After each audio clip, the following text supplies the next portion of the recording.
Steven Portnoy from ABC News joins us. Quiet day in D.C. yesterday, Steven? One of the quieter days of the week, I'm sure. We can start in reverse order here. Chris Christie's out. Does that mean his folks are likely to go to the Nikki Haley side? That is the conventional wisdom, because you look at a CNN poll that was done recently that suggested that 65% of people who had supported Christie would, on a second choice, choose Nikki Haley. And in the state of New Hampshire, you have Donald Trump is in the lead, but polls have indicated that Chris Christie was essentially holding in third place. And while Nikki Haley was surging, and has been surging in New Hampshire. Just look at the charts. It's a really strong upward trajectory in the graph in terms of how much better she's been polling, poll after poll after poll. But Chris Christie was holding steady at about, let's say, 10 to 12%. Now, a recent poll had Donald Trump about 7 points ahead of Nikki Haley in New Hampshire. So if Chris Christie drops out and most of his supporters go to Nikki Haley, it's possible, if all the stars align for Nikki Haley, that she could wind up winning the New Hampshire primary. Now, it's a bit of a long shot, but it's possible if Chris Christie supporters go to Nikki Haley. Now, it was so interesting to hear Chris Christie last night as he announced he was stepping out of the race. He said he would do whatever he could going forward to prevent Donald Trump from being president, and he believes that any candidate who doesn't agree with him that Donald Trump is unfit for office is, he believes, unfit for office. And he pointedly did not endorse anyone last night. What was also interesting yesterday was the fact that just before he took the stage in New Hampshire, Chris Christie was wearing a microphone. And as things sometimes happen, that microphone went out live on a web stream that his own campaign set up for people to watch his remarks remotely. And what you heard Chris Christie say on the tape is that Nikki Haley is going to get smoked. He says, you know it, and I know it, she's not up to it. Then he said that he just had spoken to Ron DeSantis, and Ron DeSantis told him or that is, Chris Christie had the perception that Ron DeSantis was petrified that he would, and then the microphone cuts out. Yeah, cliffhanger. I want to know what he's petrified about. Yeah, cliffhanger. But right. We don't know, but the thinking is, because earlier in the campaign cycle, we had heard, our sources at ABC News had heard, that there was a way of thinking within the DeSantis camp that a nightmare scenario for them would be if Chris Christie dropped out before New Hampshire, because they knew that Chris Christie was performing better there than anywhere else, and that the supporters of Chris Christie Chris Christie was firmly established in the anti-Trump lane, and if Ron DeSantis is positioning himself as an alternative to Trump, and Chris Christie drops out, and perhaps his supporters would go to Nikki Haley instead, that might doom DeSantis' candidacy. And we don't know what Chris Christie was going to say in that sentence, but you could wonder whether he was going to say, DeSantis called me petrified that I would endorse Haley. Yeah, that's totally where I thought he was going with that. Yeah, logic, right? All right, a couple follow-ups here. One is when getting smoked, I thought he was speaking about Iowa, but you thought it was a general statement? I think it is a view, if you have to put it in broader context, it's either she's going to get smoked in Iowa, but looking at the polls, I mean, that's pretty obvious. I mean, Haley's not even in second place in Iowa. The idea that she doesn't have it in her in the long run, that she's not up to it. Yeah, that's a weirder comment. I was not aware of that. Yeah.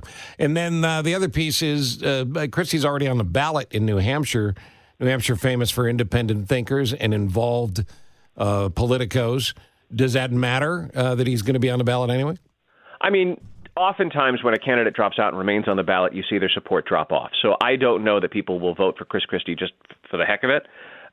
It'll be interesting to see, how many people still who are loyal to him after hearing him speak, or just being admirers, or maybe they, because remember, as you note, undeclared voters who are not already registered as Democrats can participate in the New Hampshire primary.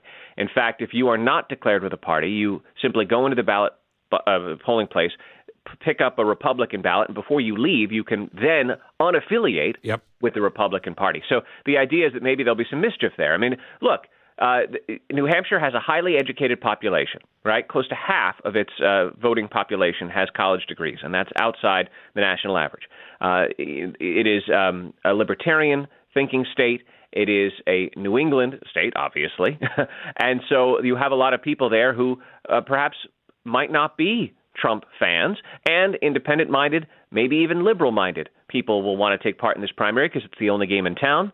And you could see a circumstance where Donald Trump does not run away with it because of the electorate and the unique nature of this particular contest. It is different from many other contests in many other states where it's closed, where only registered Republicans can participate.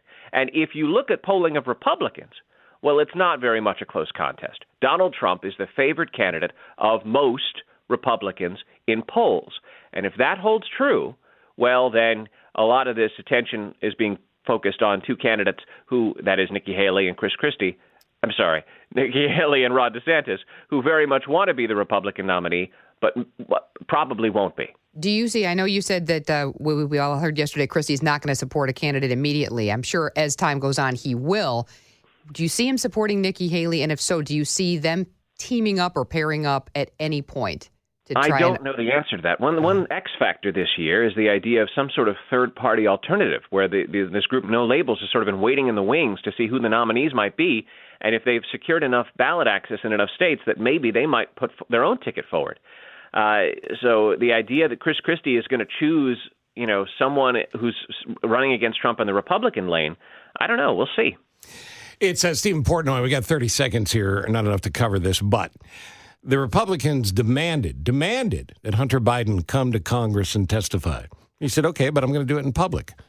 The reason he wanted to do it in public was because he didn't want the story to be controlled, the narrative to be controlled, snippets of his testimony to be released in a qualified way. My words, not yours. Hunter Biden's a bad guy. He has proven himself to be a bad guy. However, he walked in yesterday, showed up, and by the way, of course it was planned. Mm-hmm. His lawyer, Abby Lowell, is a genius. He walked in yesterday, stood up to the Republicans. They weren't ready for it. They acted like babies.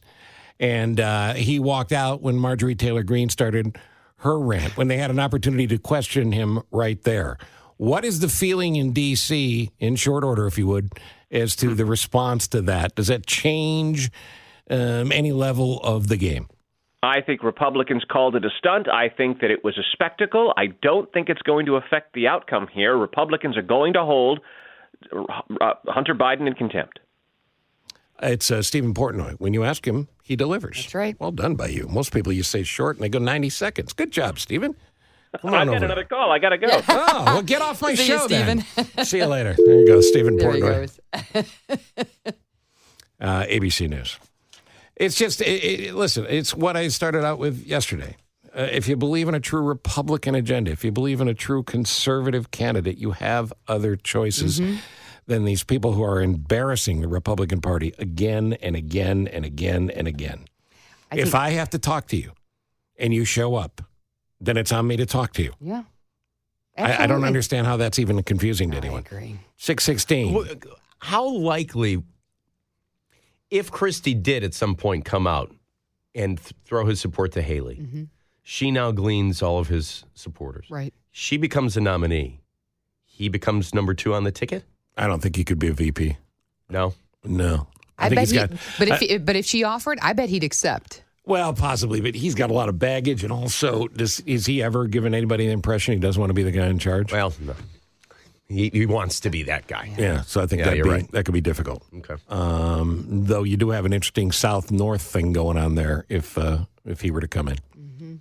So anyway, time will tell. And I think those meetings have probably taken place. But